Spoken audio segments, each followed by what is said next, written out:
પંચમહાલ જિલ્લાના પાટનગર ગોધરામાં ઈદની નમાઝ અદા કરવામાં આવી। વાત કરીએ તો પંચમહાલના ગોધરાની તો મુસ્લિમ ભાઈઓએ પવિત્ર રમજાન માસના 30 દિવસ ઉપવાસ રાખી અલ્લાહની ઇબાદત કરીને ચાંદ દેખાવાની સાથે 30 દિવસના ઉપવાસ પૂરા થતા ઈદની નમાઝ માટે ઈદગાહમાં મુસ્લિમ ભાઈઓ માટે મોટી સંખ્યામાં પહોંચ્યા હતા। ઈદની શાંતિપૂર્ણ માહોલમાં નમાઝ અદા કરી હતી। ઈદગાહમાં મૌલાના ગુલામ રસૂલ ધંતિયાસ સાહેબને નમાઝ અદા કરાવી હતી। નમાઝ પૂર્ણ થતા મુસ્લિમ ભાઈઓ એકબીજાને ગળે મળી ખુશી વ્યક્ત કરી। ત્યાર પછી મુસ્લિમ ભાઈઓ પોતપોતાના ઘરે જવા રવાના થયા હતા। Report by Ismailbhai Chandki, Godhra, Panchmahal.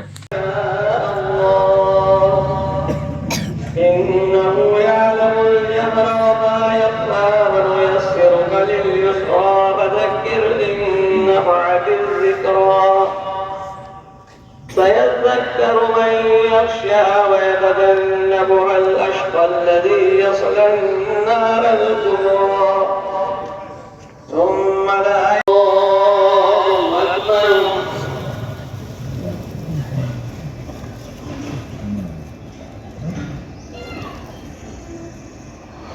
الله أكبر